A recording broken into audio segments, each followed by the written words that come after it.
What if a single act of kindness turned an ordinary morning into a national headline? A quiet pause. Sometimes doing the right thing comes at a cost, but sometimes it changes everything. Have you ever seen something so unfair it stayed with you for days? Have you ever witnessed something so wrong it stopped you in your tracks and stayed on your mind long after? Tell us in the comments if you've ever witnessed kindness misunderstood, or better yet, if you've been the one to offer it anyway. If this reminds you of a moment from your own life, feel free to share it below. Your story could help someone else feel seen.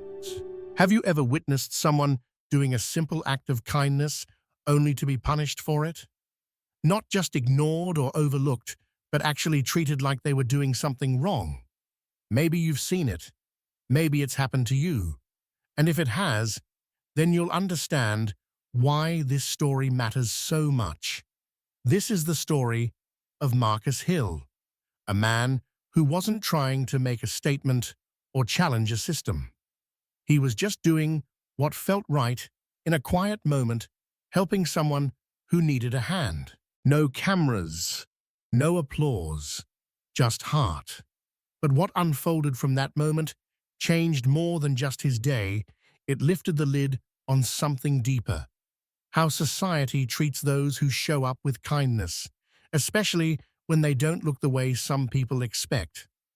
And as you hear what happened next, take a moment to reflect. Have you ever offered help or witnessed someone stand up for another only for it to backfire?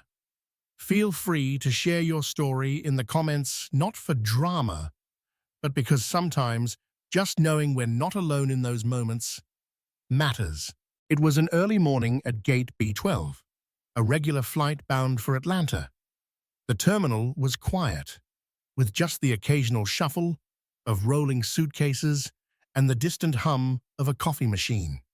Marcus wasn't late. He wasn't loud. He wasn't even rushing. He moved with the calm presence of someone who simply knew the right thing to do and just did it. He noticed her before anyone else did. An elderly woman standing near the boarding zone, slightly hunched, her silver hair tucked beneath a church scarf, her hands trembling as she clutched an old leather purse against her chest, like it held every memory she had left. She had refused a wheelchair, her pride steady even as her knees wobbled. She had refused a wheelchair not out of stubbornness, but out of a lifetime of being strong. That same pride had likely carried her through raising children, weathering storms, and never asking for help. She looked like someone's Sunday morning grandma, the kind who kept family recipes in her heart and faith in her bones. That quiet strength spoke louder than any plea for help. "I got this," she had insisted, but anyone watching could tell she needed help. Marcus stepped forward, not out of obligation, but instinct. He offered his arm like he was guiding royalty. He offered his arm like he was walking her down the aisle, not to a wedding, but to her gate. "You said your son's waiting in Atlanta, right?" he asked gently. "Yes, baby," she replied, her voice soft and tired. "Then we're getting you to Atlanta together." She smiled and took his arm, gripping it with that sacred, unspoken strength only grandmothers have, as if she had been waiting for someone, anyone, to see her not as a burden, but as someone worthy of care. Marcus didn't hesitate. He scooped up her 2 worn grocery bags as if they were designer luggage and walked her toward the gate, steady and proud, like this moment, small as it seemed, mattered more than anyone realized. Marcus, dressed in dark jeans, a black jacket, and a Horizon Skyways cap, looked like any traveler, calm, respectful, with nothing more in his hands than 2 worn grocery bags and the gentle grip of an elderly woman leaning on his arm. But apparently, to some, that wasn't enough. Maybe it was the way he looked, or maybe it was the way he didn't flinch in a space that wasn't built for him to feel welcome.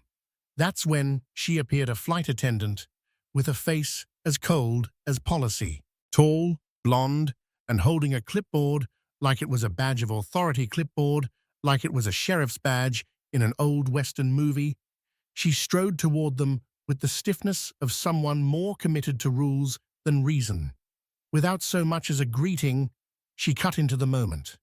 "Sir, you can't be here," she snapped, voice sharp like broken glass.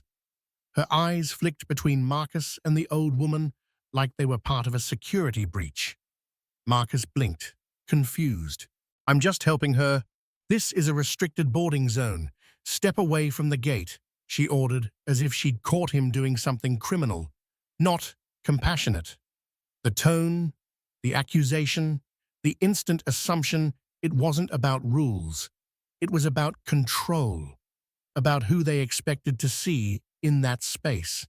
And Marcus, despite his quiet dignity and Horizon Skyways cap, didn't fit the image she had in mind.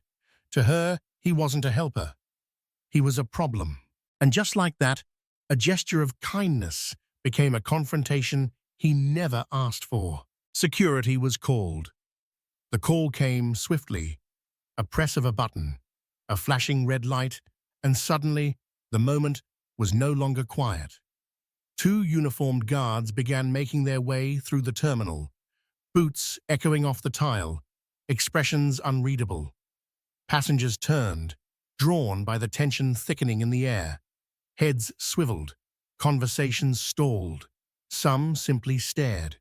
Others began recording with their phones, sensing something was happening, something that felt both wrong and familiar. A child tugged at her mother's sleeve. "Mom, why are they taking him?" The mother didn't answer. She just pulled the child closer. Through it all, Marcus didn't move. He stood tall, calm, steady, not out of defiance, but out of clarity. The elderly woman still clung to his arm like he was the only solid ground she had left. Her frail hands gripped tighter as the guards approached, her eyes darting nervously between them. She said nothing, but her entire posture spoke volumes. It was a moment suspended in time.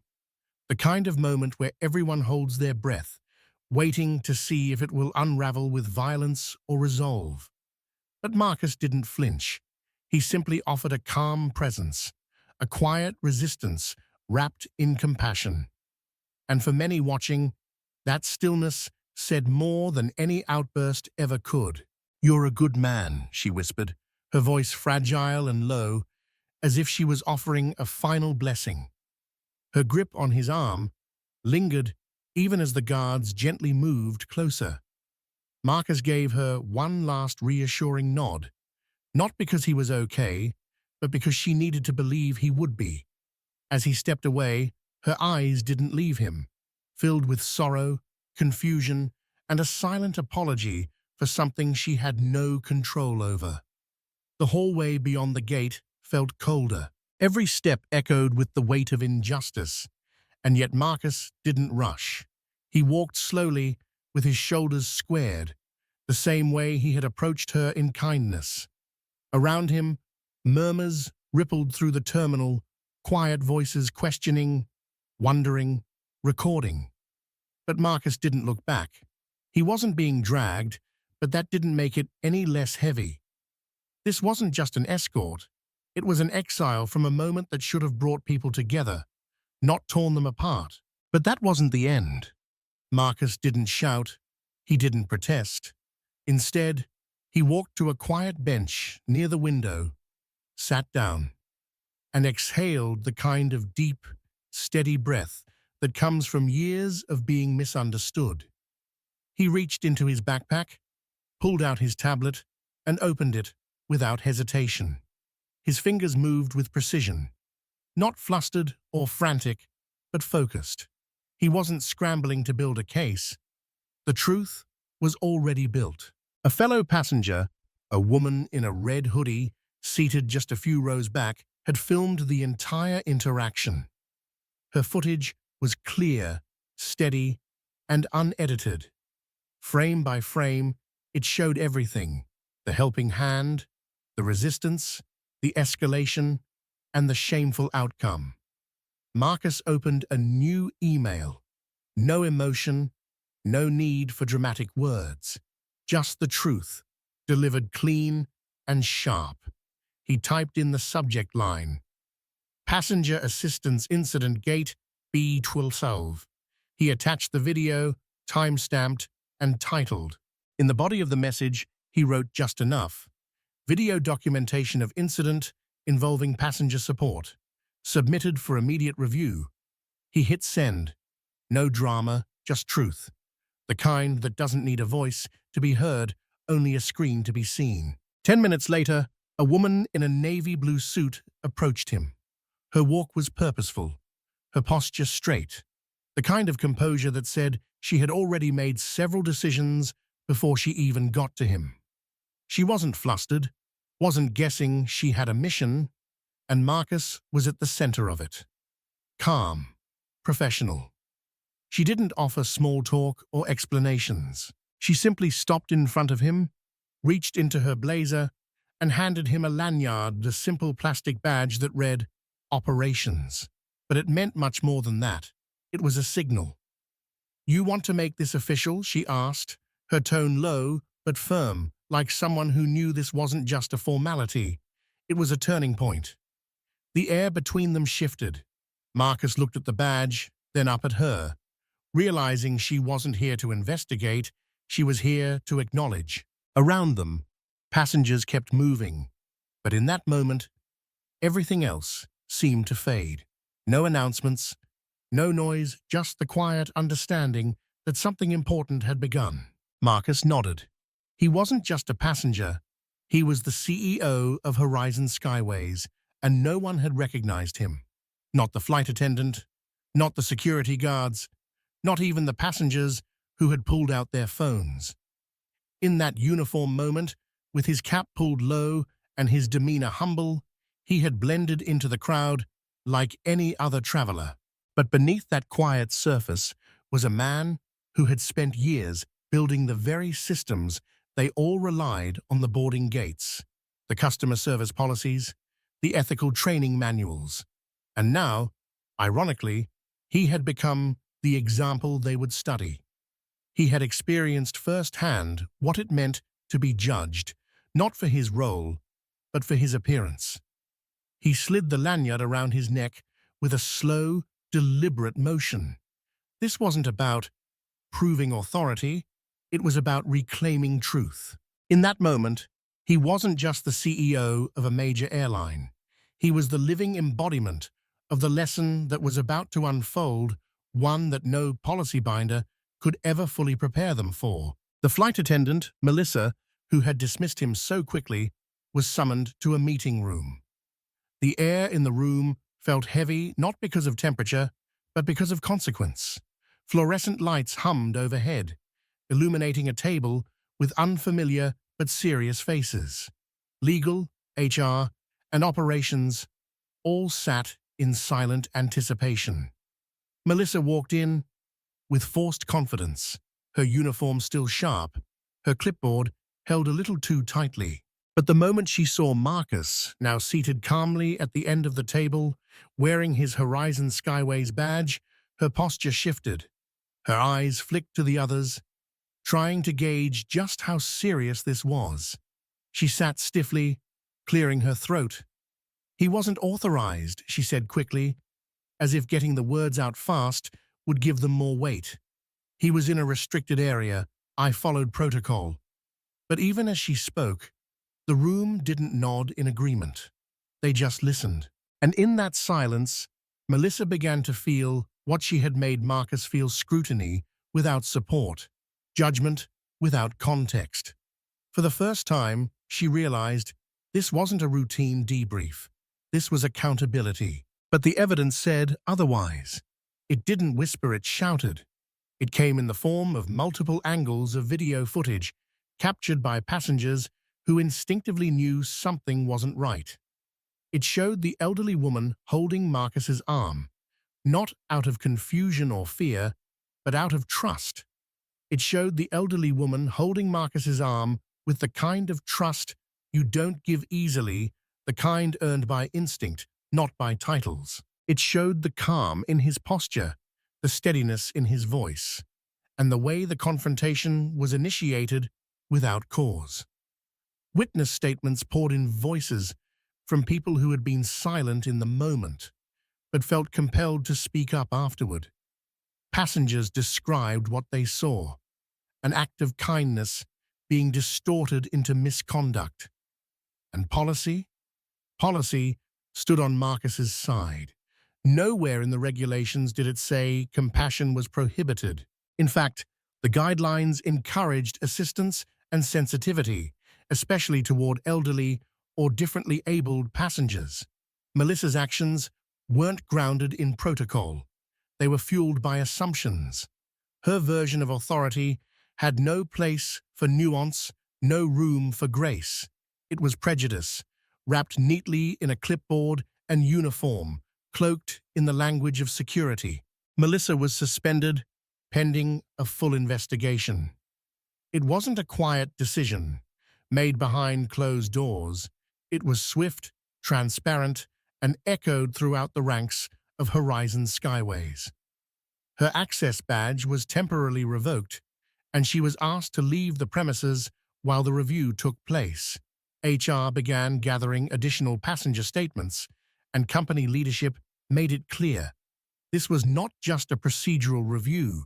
This was a cultural moment, one that signaled the start of a broader internal reckoning.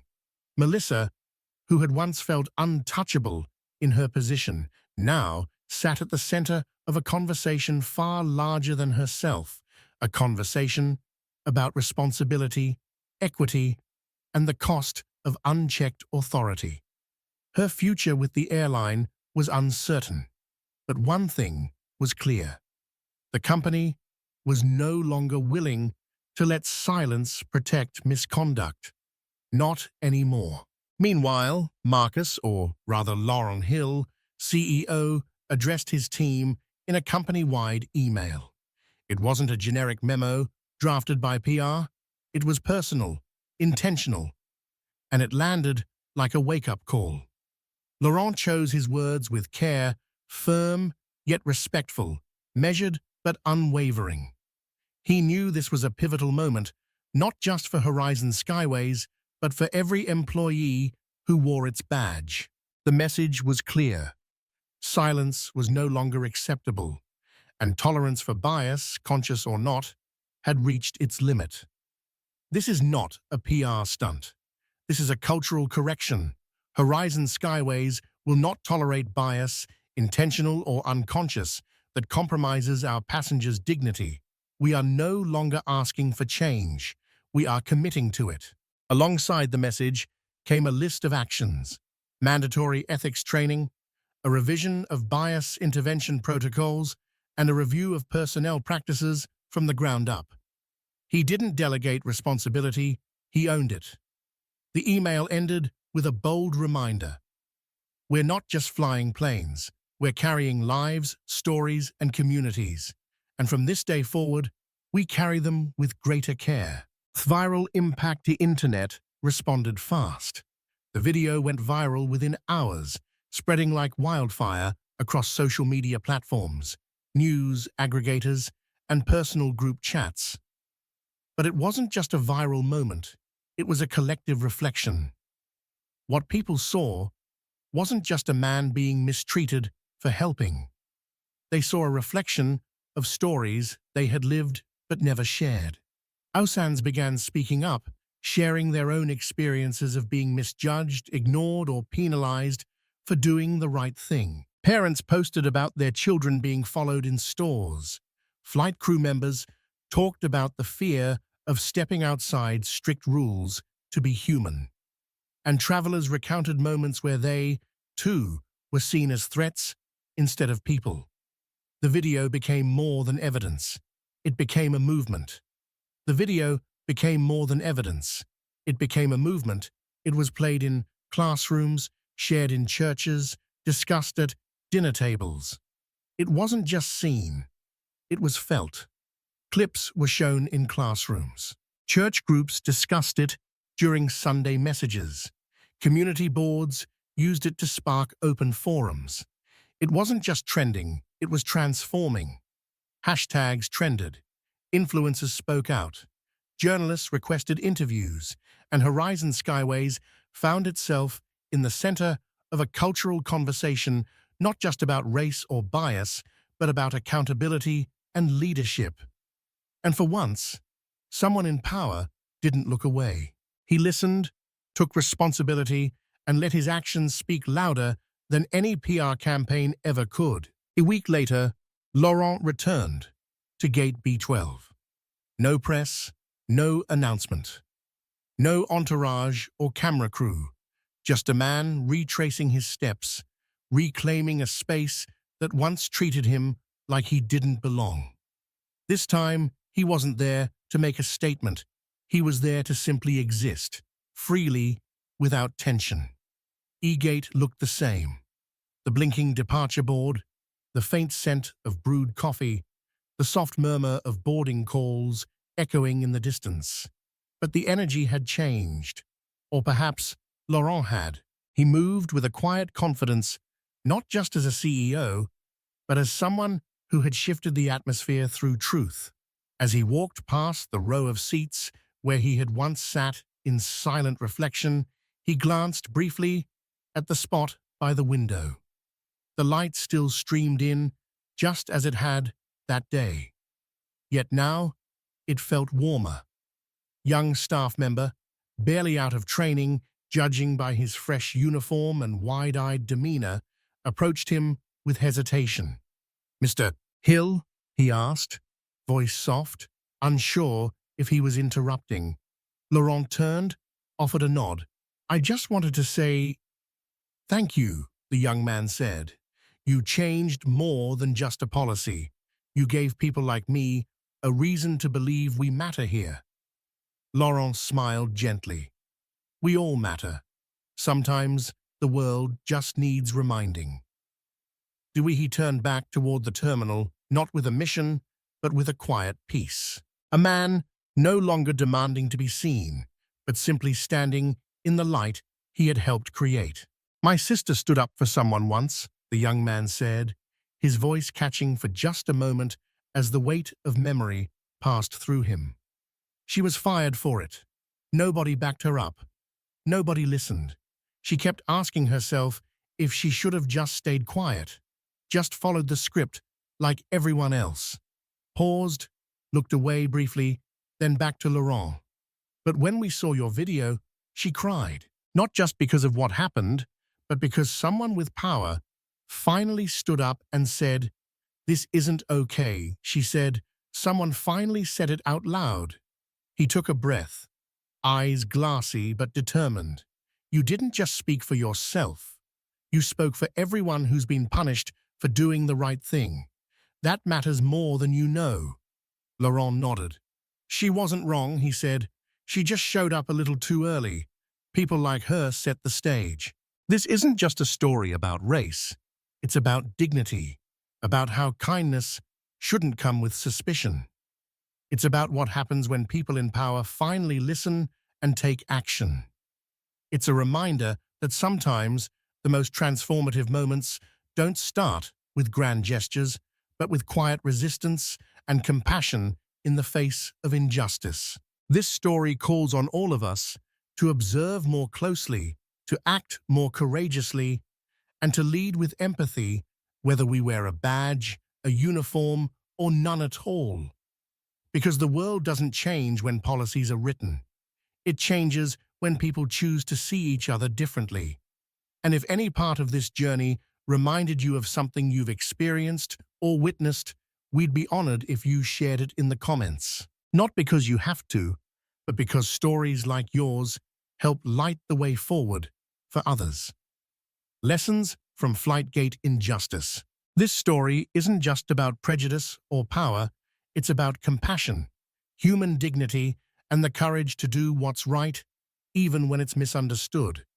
When a simple act of kindness is treated as a threat just because of bias, it's not just injustice, It's a call to change how we see one another. Inspiring takeaways. Sometimes, quiet kindness is the most powerful act of resistance. Sometimes, staying calm doesn't mean surrender. It means letting truth speak for itself. And sometimes, one person standing up is all it takes to change how a system treats people. Each of us, whether an employee, a traveler, or a leader, has the power to create change. When integrity meets the right moment, it doesn't just save a person, it ignites a deeper transformation. If this story moved you, don't forget to like, share it with someone who needs to hear it, and subscribe to Toch Story so you never miss another powerful and meaningful video. Toch Story, where acts of kindness find their voice.